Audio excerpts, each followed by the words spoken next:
La semana pasada hicimos una conferencia espiritual acerca de la pasión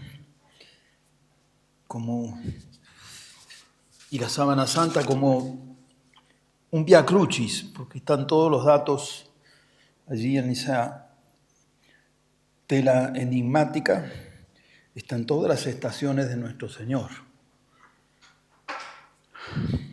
Una prueba de todos sus sufrimientos. Pero queda muchísimo por decir. Y desde que ha estado al alcance de los hombres, además de una veneración y adoración, porque es una reliquia que contuvo el cuerpo de nuestro Señor, infinidad de ciencias se han ocupado de ella. Nosotros vamos a ver en 2 etapas un poquito de lo que se dice de ella. Es imposible abarcar todo lo que la ciencia histórica, la ciencia geográfica, la botánica, los médicos, los traumatólogos han dicho, observando simplemente fotos. Entonces,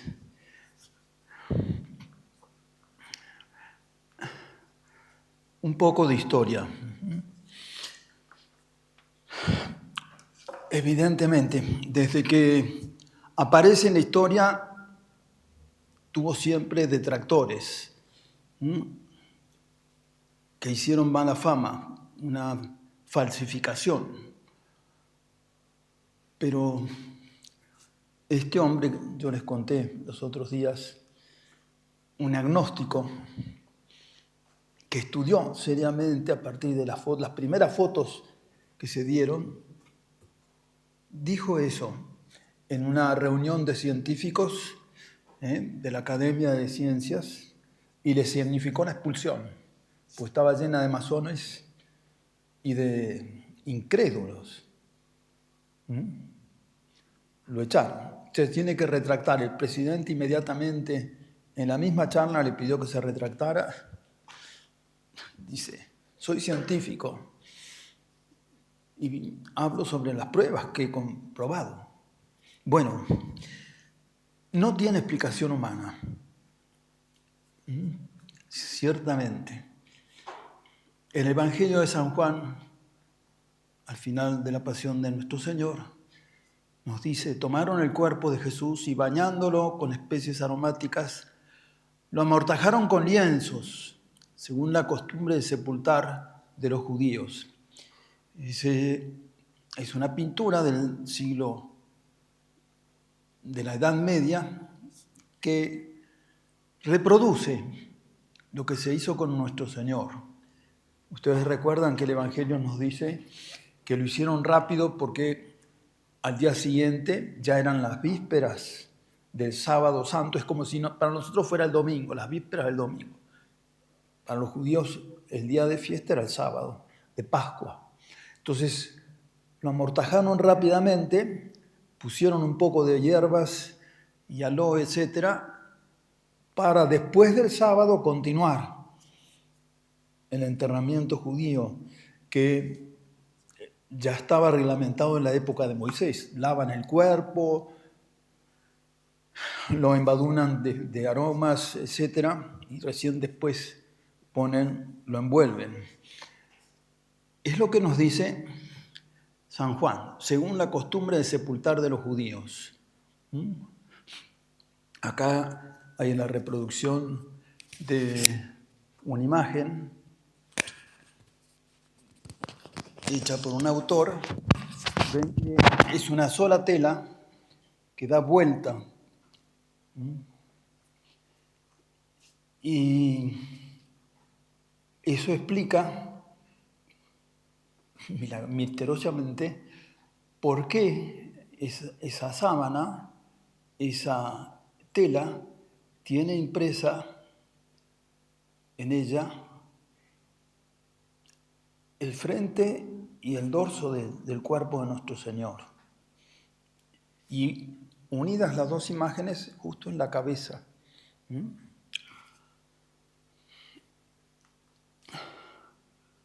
Y claro, desde el comienzo se sabía que en esa tela había algo.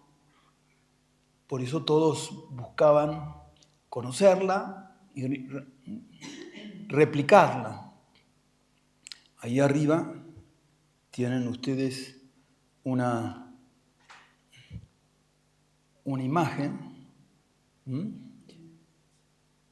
Y algo interesante, por si no lo sabían, en Santiago del Estero hay una copia semejante a esta que está acá arriba, ¿no? Que fue un regalo que el rey de España hizo a Santiago del Estero como la primera ciudad en el Río de la Plata. Entonces, por esos méritos, Santiago del Estero hoy es la capital de la provincia, en aquel entonces no había provincias. Le da un escudo de armas.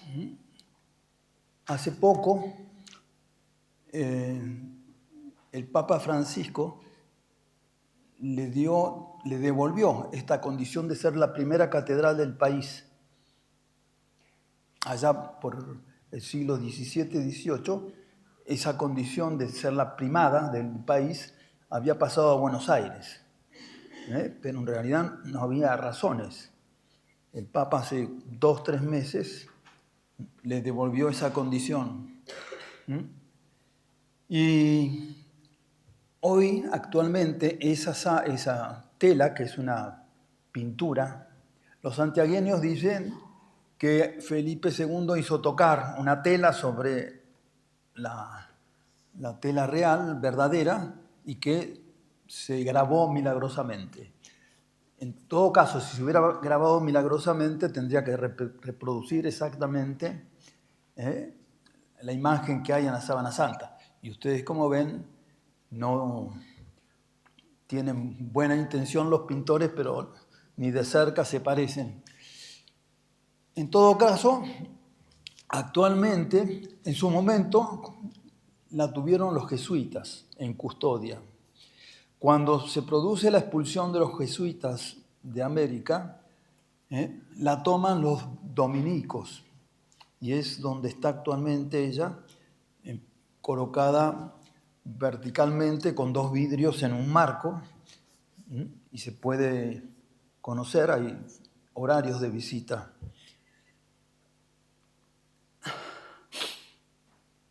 Esa Sábana Santa, ya vamos a ver enseguida, jamás se la había fotografiado. Y en 1800 y algo, 1898, había comenzado el hobby de la fotografía, ¿no? No con las máquinas que tenemos hoy, sino con estos aparatos antidiluvianos. Bueno, este hombre tenía vinculaciones, era abogado, tenía como hobby la fotografía, era un hombre adinerado, así que podía hacer esas inversiones. En aquel entonces todo eso salía caro. Entonces, la reliquia estaba en manos en Italia, en el norte de Italia, en manos de la Casa de Saboya, que era la que reinaba en ese entonces. Y acá les decimos, ¿no?, que en el año 83, Humberto II, que era el mayor, digamos, el representante de la Casa de Saboya, la dona a la Iglesia Católica. Hoy es propiedad de la Iglesia. Entonces, a él le permiten, hay una exposición de la Santa Sábana pública con motivo del casamiento, ¿no es cierto?, del futuro rey Manuel III. Entonces, eran excepcionales esas exposiciones públicas. Ya vamos a ver al final algunas reproducciones. San Francisco de Sales, por ejemplo, ya siendo obispo, hizo la exposición. Hoy se hacen todas organizadas, armadas. En eso entonces se sacaban del lugar donde estaba, los obispos la tenían, la exponían, y San Francisco de Sales y el acta que se levanta eran días de calor, se hacía en el interior de la iglesia, transpiraba, todos transpiraban, pero él dice cuánta vergüenza tuvo porque las gotas de su transpiración caían sobre la sábana santa. Bueno, anecdótico eso. A él le permiten sacar, le dan, no sé si eran 15 minutos. Recuerden que para sacar con estas máquinas tenían que poner focos potentísimos, ¿no? Y eran no sé cuántos minutos, segundos de exposición. Entonces él pone unos rieles frente a la sábana santa y se le queman los reflectores, tiene que salir corriendo porque le habían dado un plazo que no se extendía. Logra sacar, ¿no? Ahí hay unas fotos antiguas, y con esas eran vidrios con sustancias que después les permitían sacar la imagen positiva. Él va al cuarto oscuro, ¿no? Y casi se cae de espaldas, porque en teoría desde esa foto salió un negativo. Cuando él revela, lo que tendría que haber sido un negativo era un positivo. La primera foto de nuestro Señor. ¿Entienden? Como nosotros nos sacamos una foto carnet para el carnet de conductor, era tal cual. Él no entendía nada, pero comprendió. Esta es una de las tantas exposiciones del siglo XVIII, finales. ¿Ven? Acá está lo que yo les digo, ¿no? Él esperaba tener esa foto, o esta, ¿no? Y lo que le sale es esto en la sábana, es decir, en una tela. ¿Me entienden? ¿Cómo es posible eso? No se explicaba él. Y realmente es un milagro, porque nadie pudo reproducir, no digo una imagen, nada. Ustedes ponen una tela en lugar del papel y no le va a salir nada, porque esos papeles tienen una preparación especial.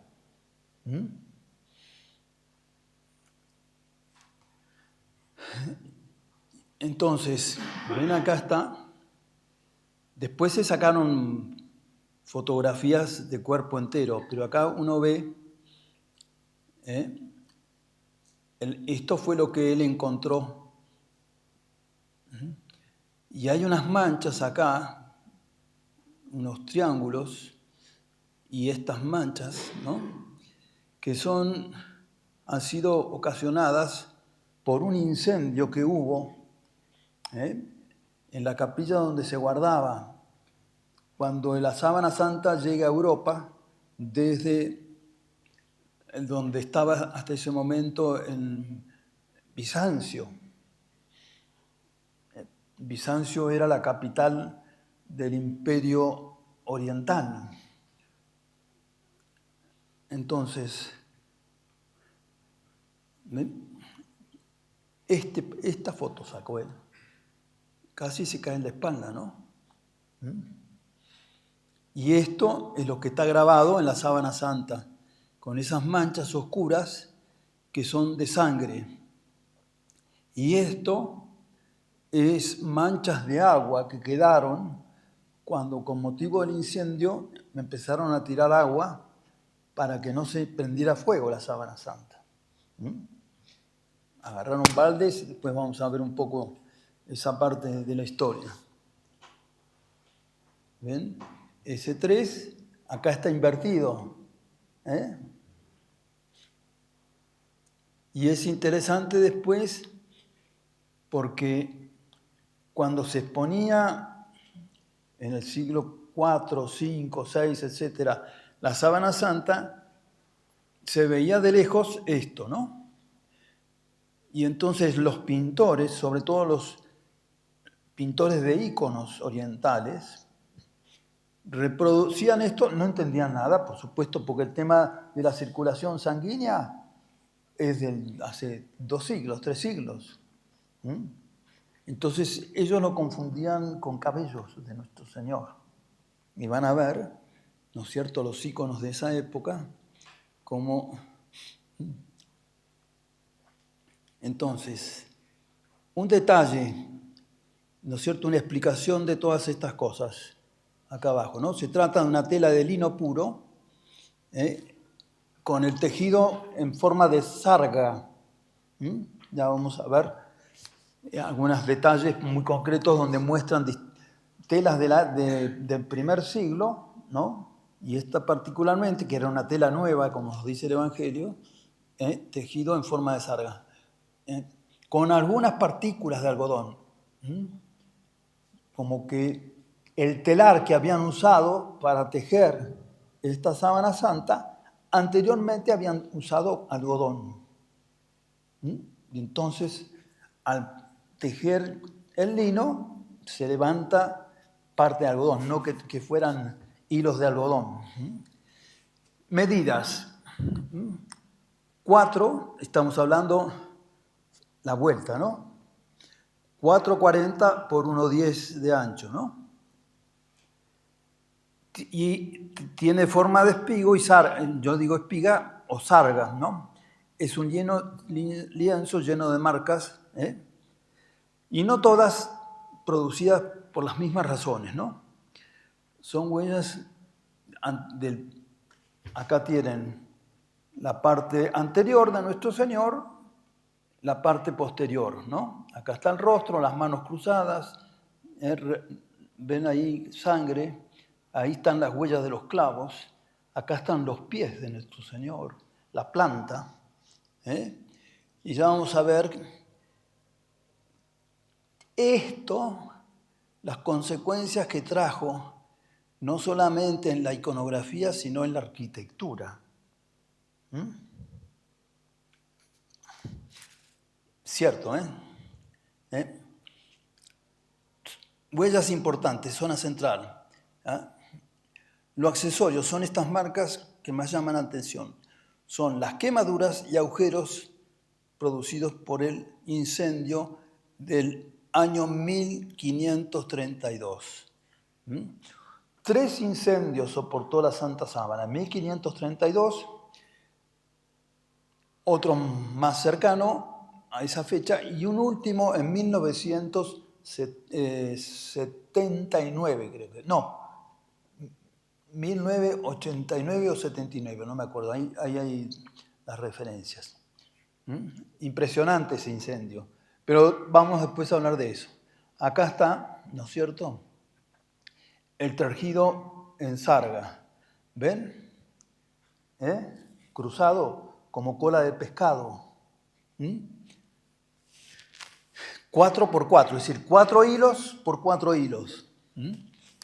Acá hay también sarga, ¿no? Pero 3 por 3, y el tejido es diferente. Y acá sarga de 5, 1 sobre 4.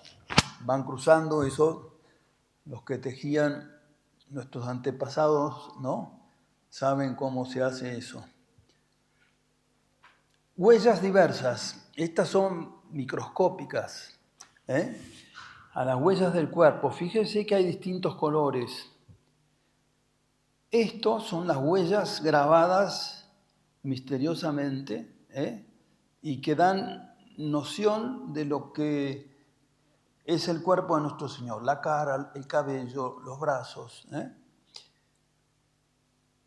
Acá hay, ¿ven? Esto, impregnados de hierro, corresponde a los clavos.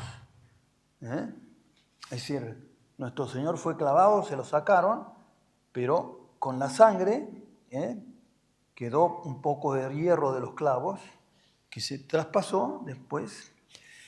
Las huellas de sangre, como es líquido, traspasan la sábana santa.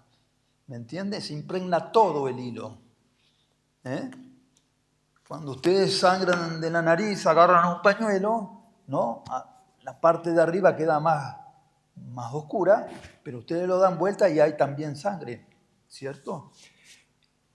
Estas huellas, que son las del cuerpo, esas son solo huellas superficiales. No llegan a impregnar, ya después vamos a ver en qué consiste o cómo se producen esas marcas.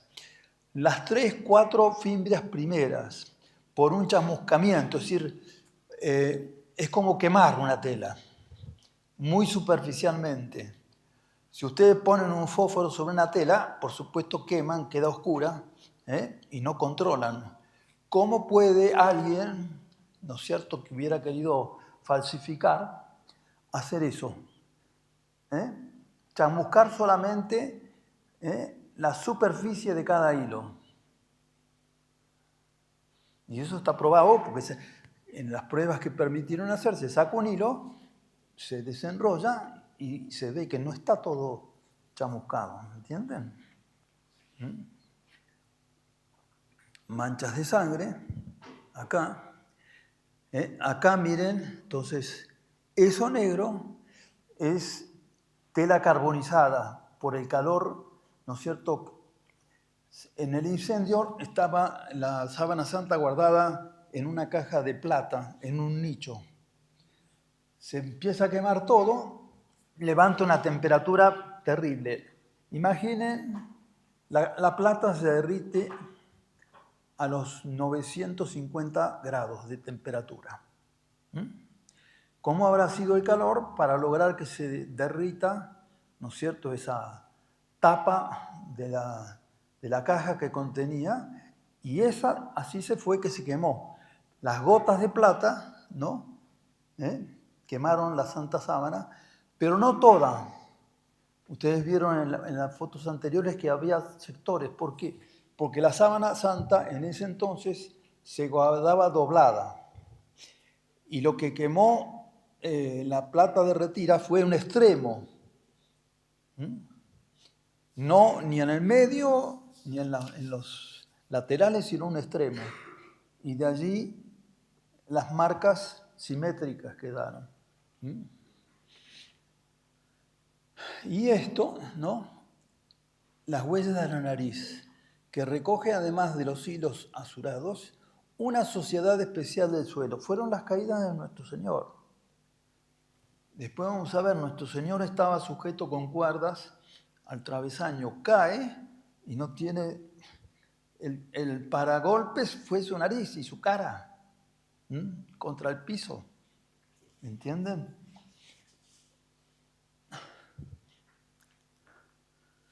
Bueno, la Odisea de la Sábana Santa, Edesa, la primera ciudad que sabemos a ciencia cierta donde estuvo la Sábana Santa.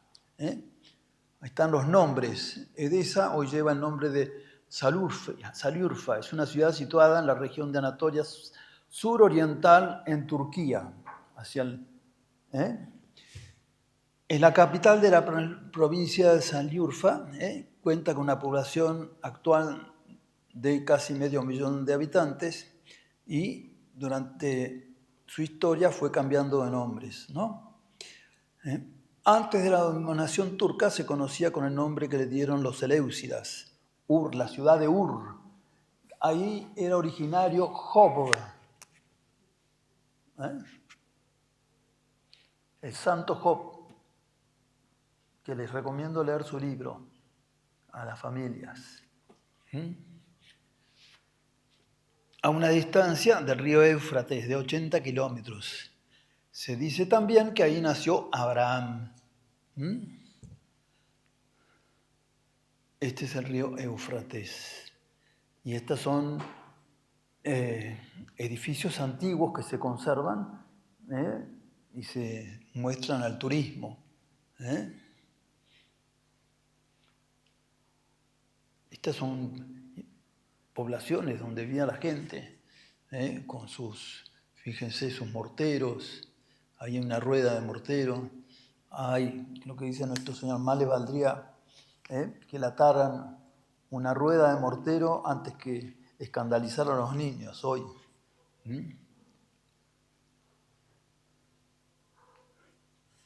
También, miren esas.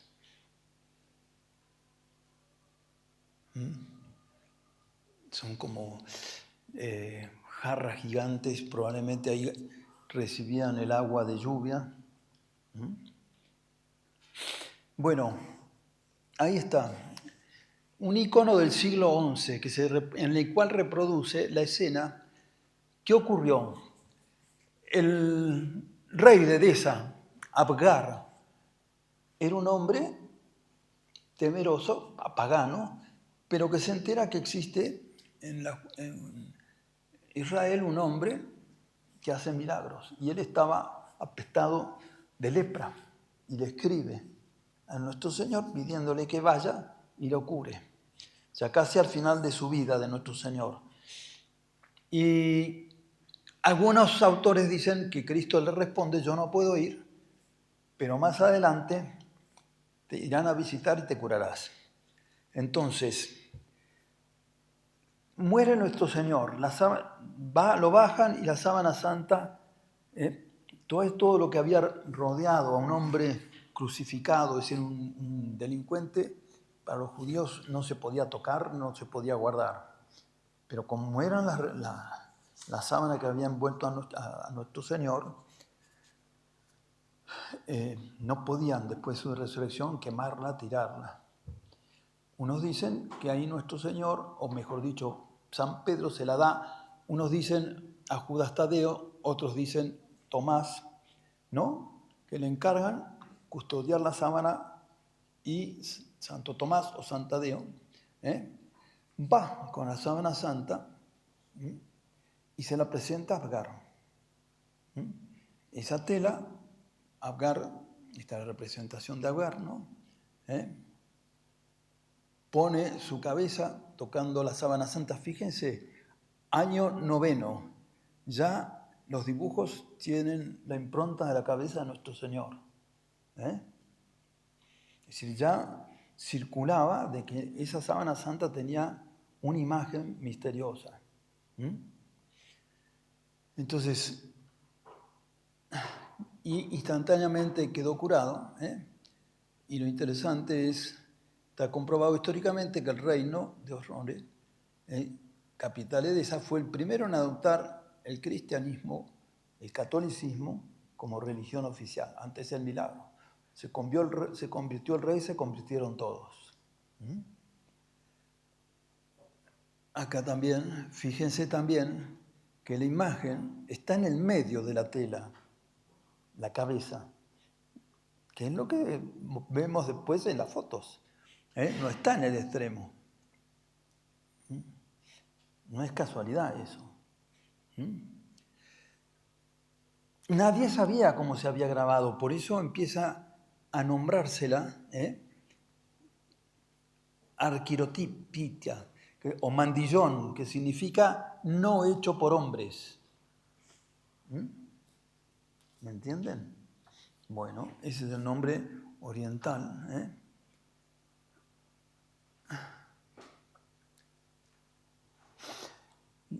El Tomás o Tadeo siguen, pero la reliquia queda allí. Y es importantísimo, ¿por qué? Porque a partir de eso, los ciudadanos, los habitantes de la ciudad, la tienen como un escudo protector. Eran constantemente invadidas por enemigos, ellos tomaban la sábana santa, la exhibían, y no había nadie que pudiera vencerlos. Entonces, y su veneración comienza ahí, como decimos, en el siglo VI, cuando los persas tuvieron que levantar el asedio de la ciudad, ¿no? Sin poder penetrar. Los edesanos habían paseado el lienzo por las murallas ante las tropas enemigas, y atribuyeron eso. Acá hay otra imagen reproduciendo eso, ¿no? Se suben para ponerla a la vista, ¿no? Fue colocada. Después de eso, varias veces, la van a poner en el dintel de la puerta, la puerta de entrada. Las ciudades eran amuralladas, no había muchas puertas, ¿no? Una hornacina que había servido para guardar imágenes de sus dioses. Otros afirman que esto fue para ocultar el lienzo durante un tiempo en que la ciudad volvió al paganismo, ¿no? Que fue reencontrado milagrosamente en el siglo VI.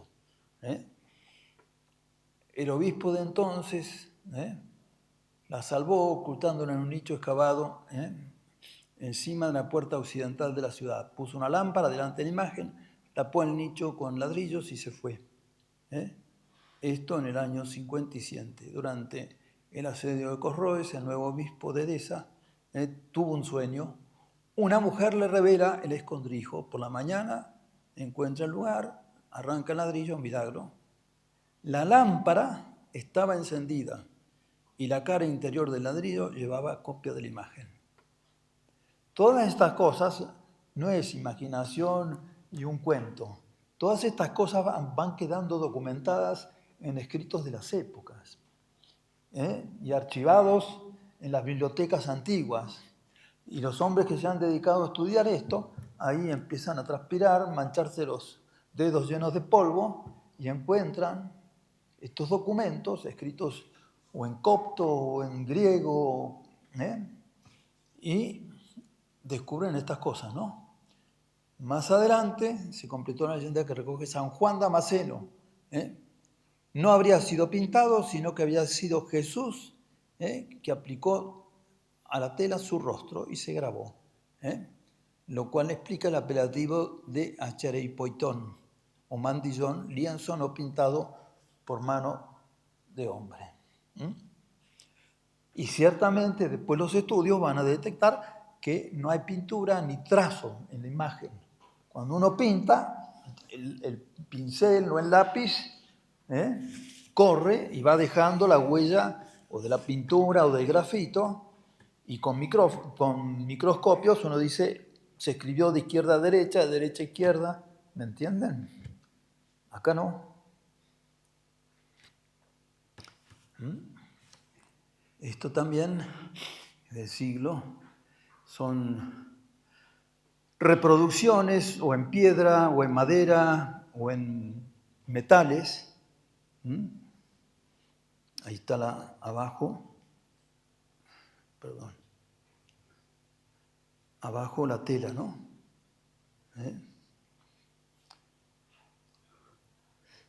Esa podría ser la Virgen, quizás, no sé. Entonces, ¿no? La sábana santa está, entonces, desde el comienzo, en Edesa. Esta miniatura es, esta que está acá abajo, del siglo XII, un código Sinaí Silens, de la Biblioteca Nacional de Madrid. Recrea el momento de veneración de la apreciada imagen en la Catedral de Santa Sofía en Constantinopla, Bizancio. ¿Eso cuándo ocurre? Año 944. ¿Cuál es la historia? Dicen que los bizantinos no quieren la sábana santa, los edesanos no se la quieren vender, pagan fortunas, no se la quieren dar. Pareciera que, algunos dicen, fue atacada Edesa y la tomaron, ¿no? La secuestraron y se la llevaron a Bizancio. Otros dicen que se pagó una fortuna y el rey de Edesa dijo, bueno, también llévensela. Lo importante es que desde Edesa a Bizancio, que son unos miles de kilómetros, se lleva en procesión la sábana santa y va pasando por los pueblos, ¿no? Cuando llega el rey de Bizancio a la catedral, también la besa. Y lo mismo que el anterior, ¿ven? Fíjense, esto es la tela. Empieza por ahí, da la vuelta. al medio aparece la cara de nuestro Señor y después...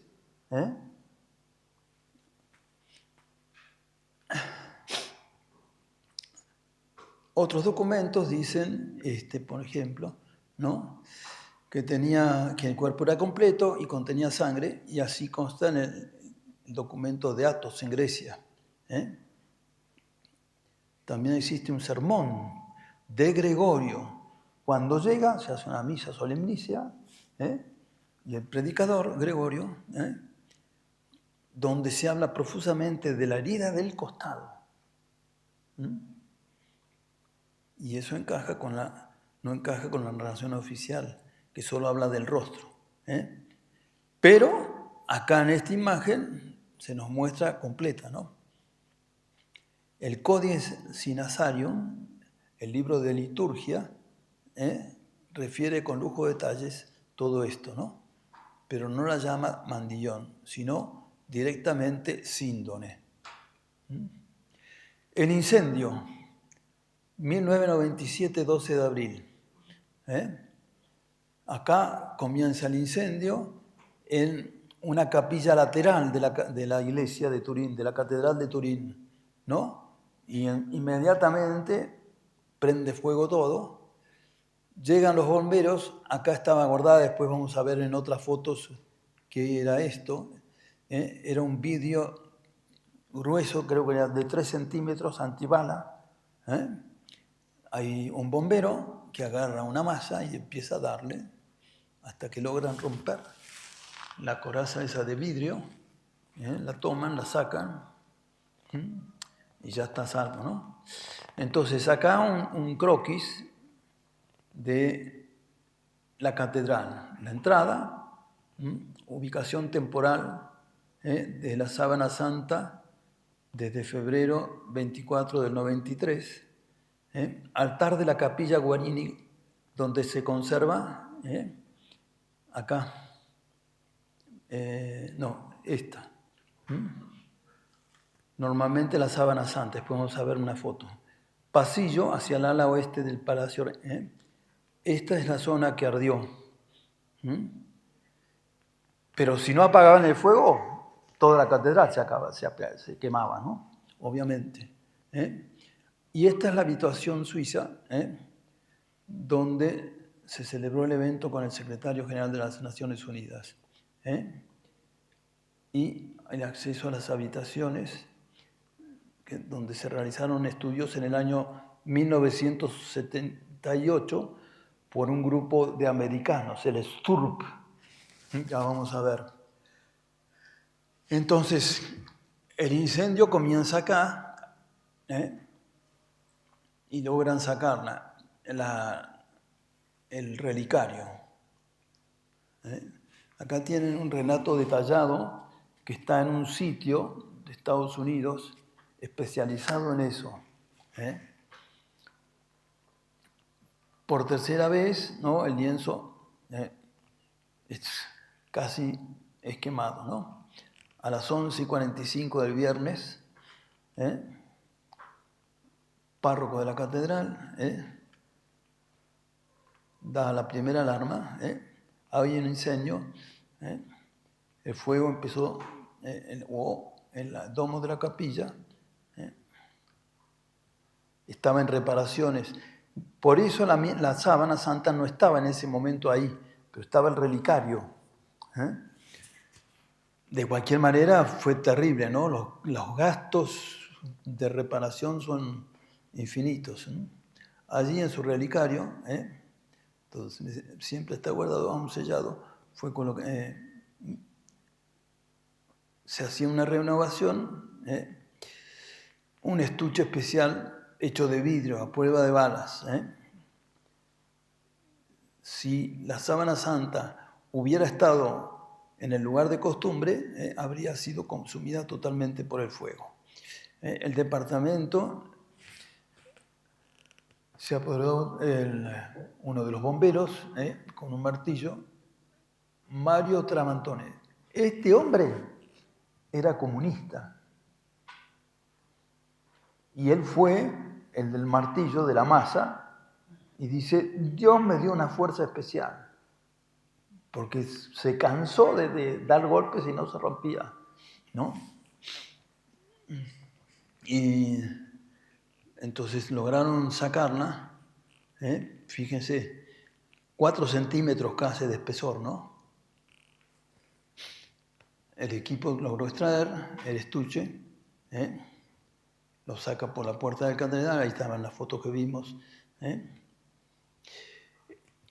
El cardenal Giovanni Saldarini era el responsable, el que tenía a cargo es el custodio de la sábana santa, ¿no? Después va a ser, enseguida vamos a ver, un informe oficial. Cuando le preguntaron dónde había sacado las fuerzas, dijo, este video podrá detener las balas, pero no es capaz de detener la fuerza de los valores asociados. A las 11 ya estaba. 200 bomberos estuvieron allí por más de 4 horas. Este es el hombre, Dios me dio la fuerza para romper el vidrio, ¿no? Después de eso, claro, ¿por qué?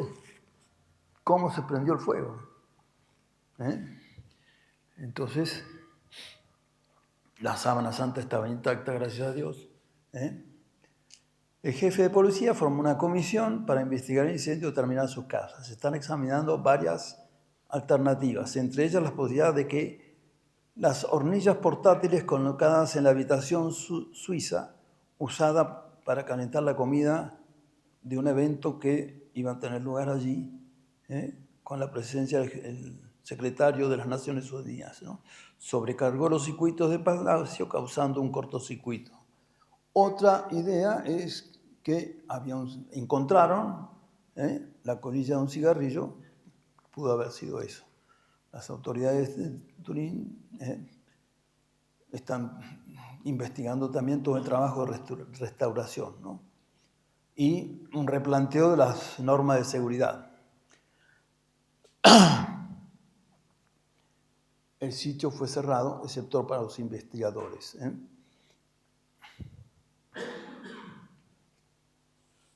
Y acá está el informe oficial del cardenal custodio de la sábana santa.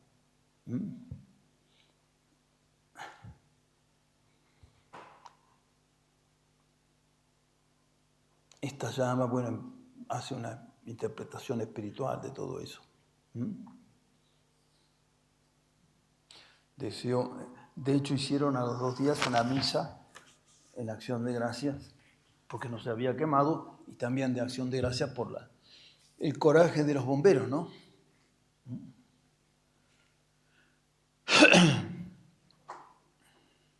Y se sacó del lugar y se llevó fuera de la catedral, a un lugar desconocido.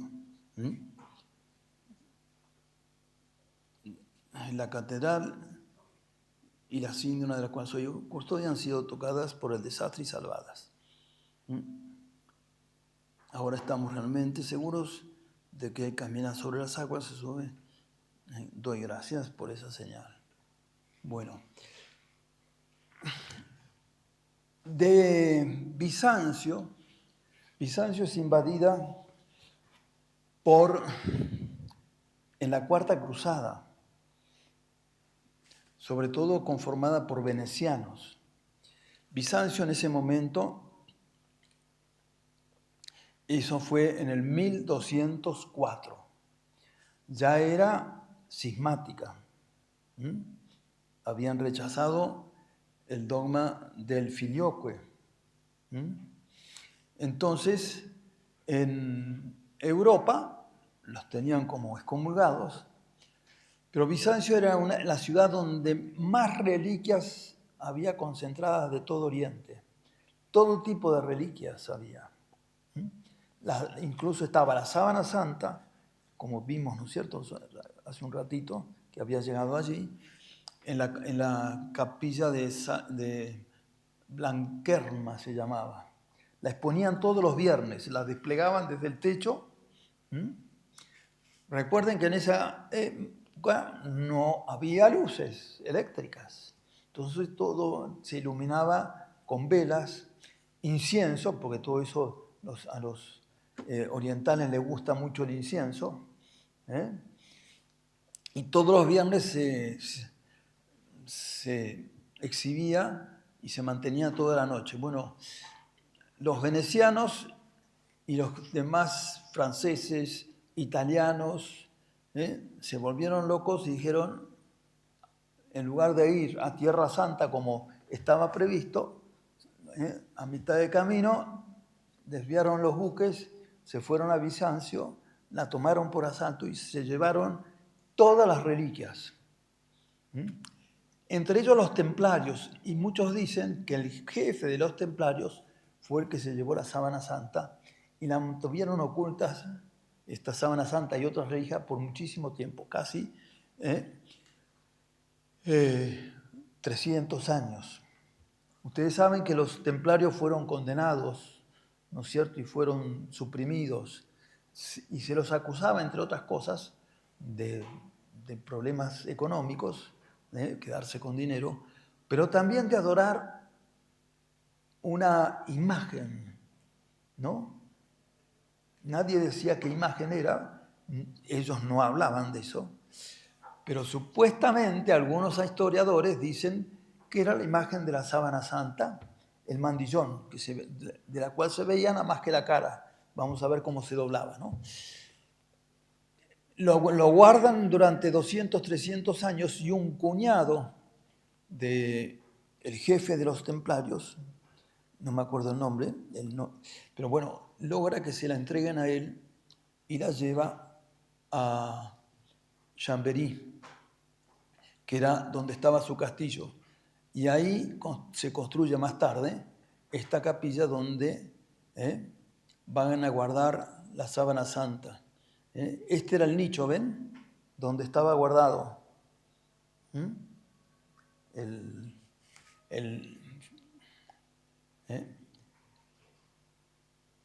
En 1400 se convierte en propiedad del duque Luis de Saboya, que va a ser que lo va a tener hasta esta época nuestra, ¿no? Acá en 1532, 3 a 4 de diciembre, se produce el incendio, ¿no? Se empieza a caer la mampostería y las maderas prendidas que producen eso. Caen sobre el sarcófago, sobre la urna, derriten la punta de la urna y las gotas de plata caen sobre la sábana santa. Y esas son, ¿ven?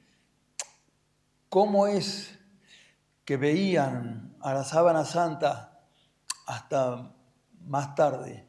Así se doblaba, ¿ven? Y quedaba el rostro. Reconstrucción de los pliegues.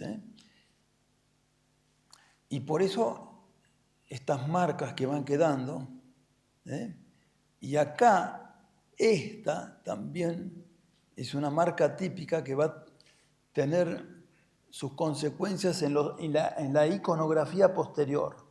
Ya vamos a ver, ¿no? Acá hay un icono antiguo, ¿no? Fíjense, cabello partido, barba partida, esta marca de acá es esta.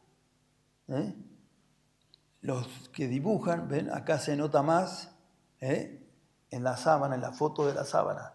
Eso es producto de cómo se doblaba, y no otra cosa.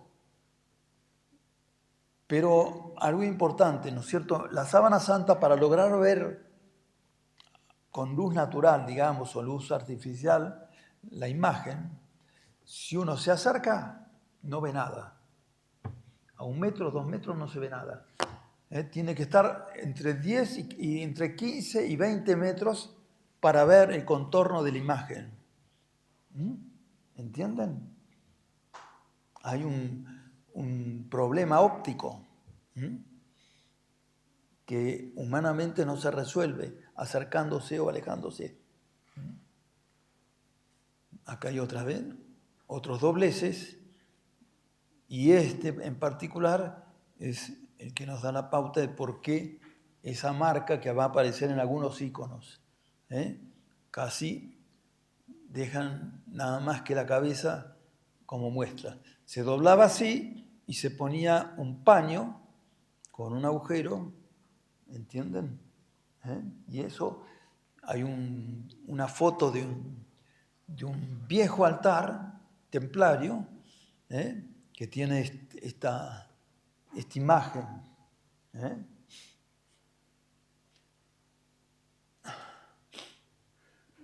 Con una reproducción más grande. De Edesa a Constantinopla, ¿no?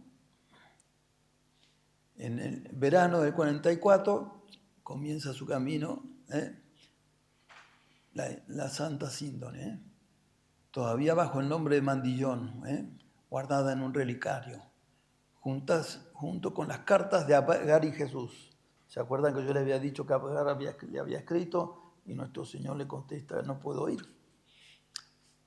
Existen, esas cartas hoy por hoy no existen, pero hay documentos que señalan, relatan estas cosas. Este hombre, Giorgio Yarib, es el que estudió todo eso.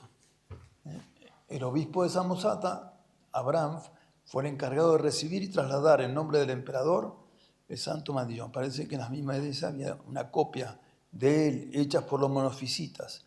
Como el obispo temía que se le dieran la copia trucha, le obliga a que se la mostraran, a las dos. Y de hecho, bueno, se lleva la verdadera. Según expuso el estudioso en el año 78, son varios los códigos que existen en Bizancio que refieren a este traslado, así como fiesta anual que se estableció para conmemorar las llegadas, ¿no? Hay distintos relatos, unos más extensos, otros sin asarium. Es interesante saber, ¿no? Por todas partes en el mundo hoy se realizan congresos. Este año en México, que tiene también su centro de sindonología, hubo una exposición en la Universidad Autónoma de México, hecha a todo lujo. Los mexicanos, la autónoma, tienen mucha plata. Entonces hubo expositores, fotos, videos. Y hay también, acá no lo puse, hay una misa de la Santa Sábana. Misa de la Sábana Santa, que se celebra en febrero, no me acuerdo exactamente el día. Hay un día particular de la fiesta de la Santa Sábana.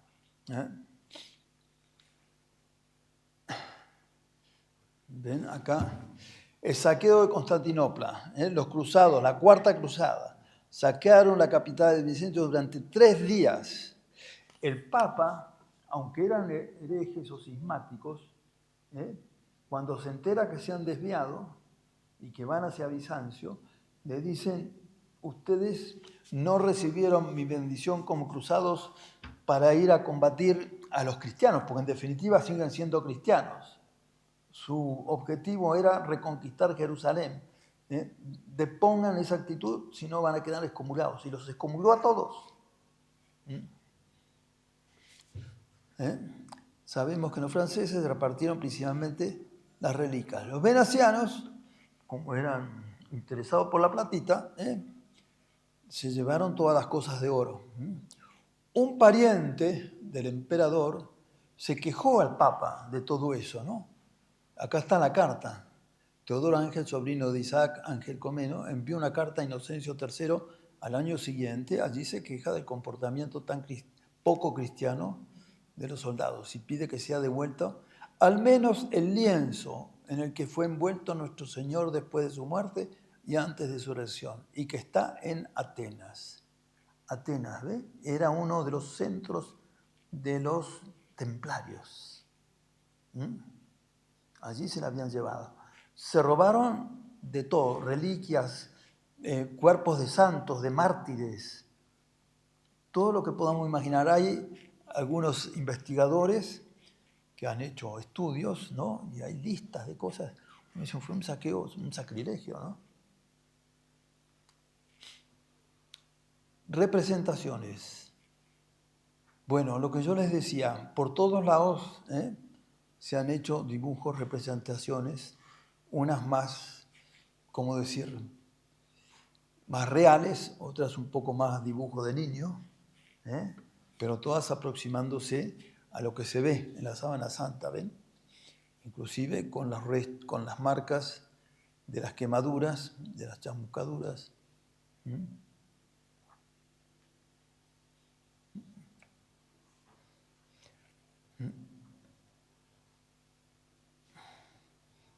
Difícil es copiarla tal cual, ¿no?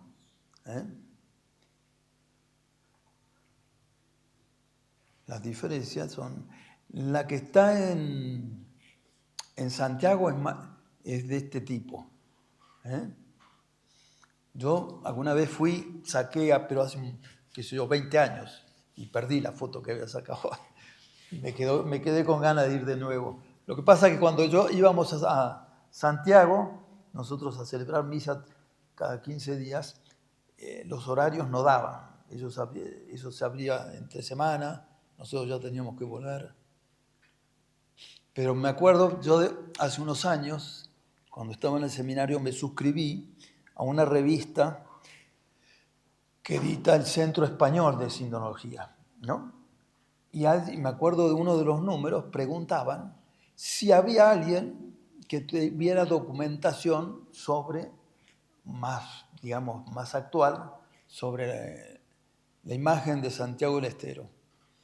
Yo estuve por ir, pero bueno, nunca me dieron los tiempos, hubiera sido interesante. Bueno, yo que sepa, no se ha hecho un estudio de qué tipo de tela es, los pigmentos de qué son, de qué época es la tela. Hay un librito editado por un tal Campagnoli, creo, pero es muy elemental. Entonces, imagen del buen pastor dibujado en las catacumbas romanas del primer siglo. Hasta que empieza a hacerse pública la sábana santa, o el mandillón, es decir, el rostro, a nuestro Señor lo representaban, ¿no es cierto?, como un joven romano, pelo corto, es el buen pastor, ¿ven? Esos son dibujos que estaban en las catacumbas, donde se refugiaban los primeros cristianos con motivo de las persecuciones. Y hay varias imágenes semejantes, sin barba, pelo corto, como son los romanos, pero totalmente, a partir del siglo IV, V, VI, empiezan absolutamente este tipo de reproducciones. Pelo partido, pelo largo. Miren los ojos, como si tuviera una ceja de un negro caníbal, cejudo, barba partida, pelo largo. Muy variada la representación y la imaginería icónica. El doctor Viñón, ¿no es cierto?, fue el primero que determinó en los íconos bizantinos que existían 15 características iconográficas, que son difícilmente explicables si no responden al intento de reproducir lo que ellos veían, ¿me entienden? Entonces es como una constante. Lo que yo les decía de la sangre, ¿ven? Lo muestran como un mechón de pelo.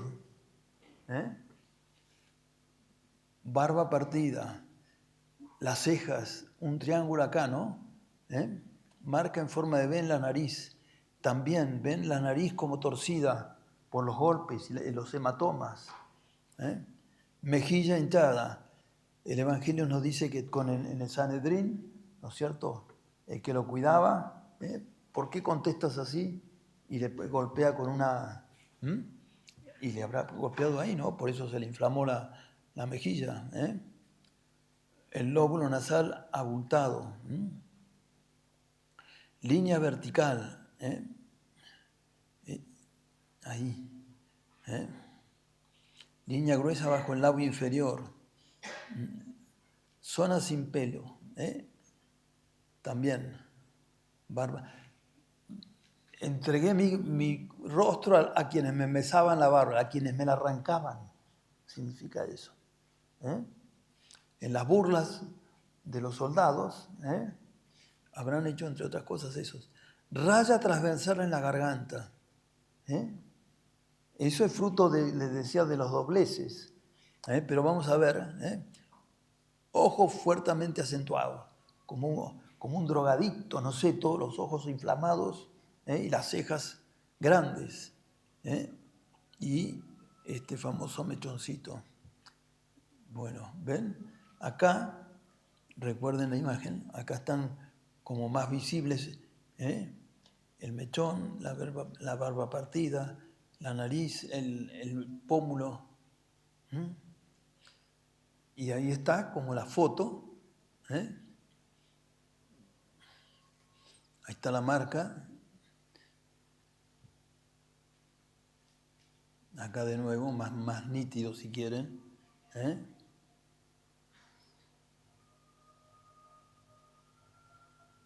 Claro, imaginen, ¿no es cierto?, que están mostrándole la foto, la imagen a nuestro Señor. Los reyes a veces permitían, venía un pintor afamado, pedía permiso, se lo daban, él hacía el bosquejo, después iba y lo terminaba.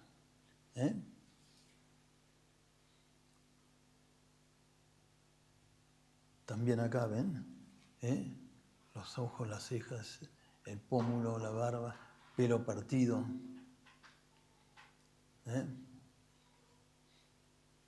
Se conserva este icono en madera.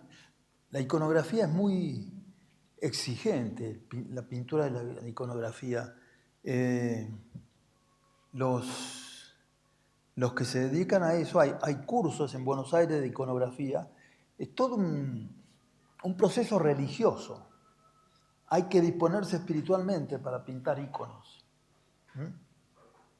Y no enseñan los expertos, o las expertas, porque también hay muchas mujeres, no enseñan si no hay esa disposición y ese deseo de recogerse, de meditar. Interesante, ¿no? Y por eso salen luminosos, salen con un toque especial, no es un dibujo cualquiera, no es una pintura cualquiera. El padre Sáenz, ¿no es cierto?, hizo el ícono sagrado, ¿no? Hizo un libro donde estudia todas esas cosas. El padre Sáenz es un jesuita argentino, ¿no?, que ha escrito sobre muchos temas. ¿Ven? Bueno, siempre la misma característica. Los ojos amoratados. Siempre, fíjense, después de eso, miren ¿no? Parece ojos saltones, lo que ve el pintor. Acá hay infinitos iconos hay. Bizancio, Rusia, Ucrania. Muy importante esto. Miren los pies de nuestro Señor. Uno más largo que el otro. Acá hay una tabla, pero a raíz de esta imagen y de esta otra, ¿ven? Un pie más largo que el otro. Mucha gente pensaba que nuestro Señor era cojo.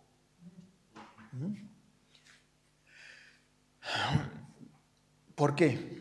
Miren, las cruces rusas de las fíjense, ¿ven esto? Cruzado, torcido, no es vertical, perpendicular al ¿Por qué? Por eso, un pie más corto que el otro. ¿Por qué? Ya vamos a ver. Acá es más evidente, miren. Miren, ahí, esta. Estos son en Rusia.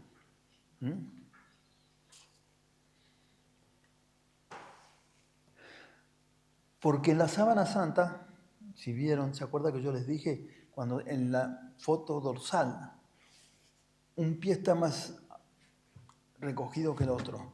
Porque esa fue la posición en que quedó el cuerpo de nuestro Señor, la rigidez cadavérica. ¿Por qué? Porque cuando lo cuelgan y lo clavan un pie sobre otro, queda uno más escogido que el otro. El de abajo más estirado y el de abajo, el de arriba. Y después, con la rigidez cadavérica, eso pareciera que nuestro Señor tenía una pierna más larga que la otra. Nuestro Señor no podía tener defectos físicos. Pero en aquel entonces, bueno, este es el itinerario, ¿no? Jerusalén, Edesa, de Jerusalén, donde estaban los apóstoles, lo que lo llevan al rey de Edesa a Constantinopla, Atenas, sede de los templarios, y de allí, bueno, durante un periodo largo, 300 años, que no se sabe hasta que llega Lirey y Chambéry. En Lirey vivía el primo del jefe de los templarios.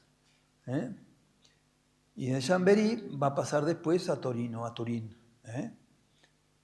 a donde se venera hoy.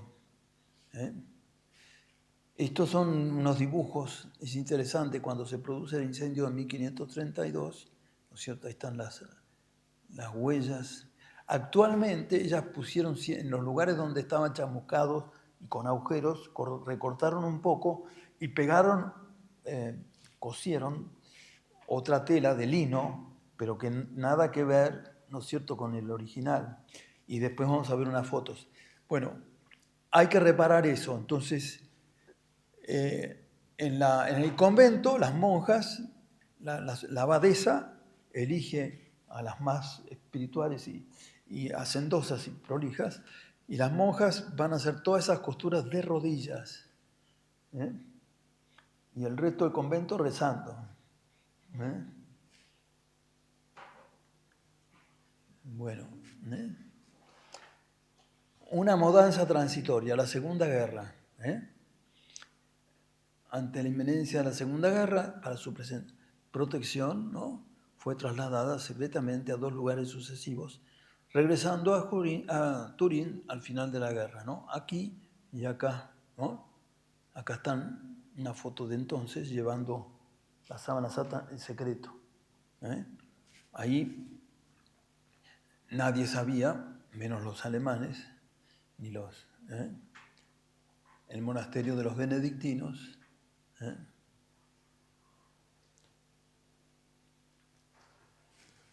Y en Turín va a estar desde 1578.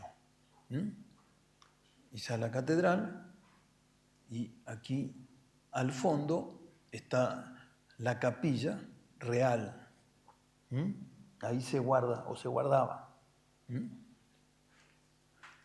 Esta es la caja toda de plata donde se guardaba o se guarda, ahora no, después vamos a ver, enrollada.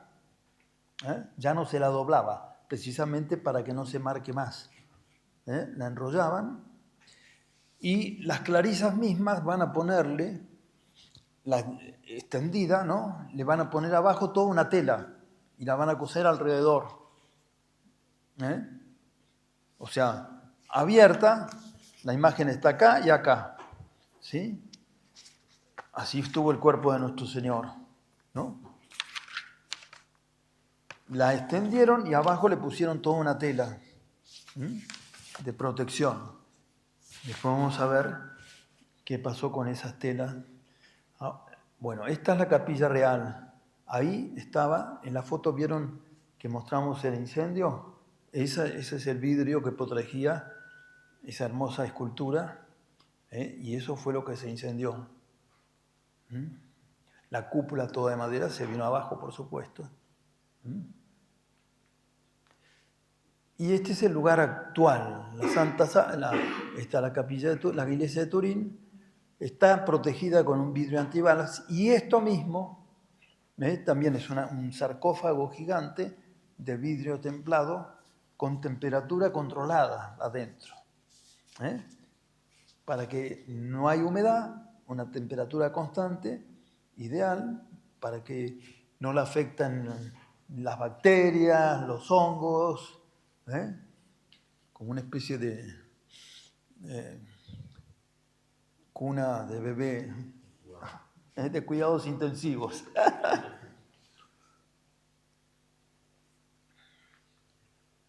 Bueno, intermedio. Mañana seguimos, si Dios quiere, con, les muestro, carbono 14, una bomba nuclear no hubiera hecho más ruido. Se insistía que se sometan al carbono 14, vamos a ver qué es esa prueba del carbono 14, cuáles fueron los resultados, qué trampas hubo ahí, el resultado, qué dijo la iglesia en ese momento, cómo empezaron los estudiosos a decir, algunos dijeron, bueno, está bien, sí, eso es el resultado, pero otros dijeron, no, que acá hay muchas cosas que quedaron, no se dice nada, Y bueno, y además dice, y todas las pruebas complementarias, ¿no es cierto?, se ha comprobado que hay sangre, ¿cómo puede un falsificador, ¿no es cierto?, dibujar exactamente los detalles de la sangre, etc. Bueno, muy interesante todo esto, así que será hasta mañana si Dios quiere y espero que les haya interesado.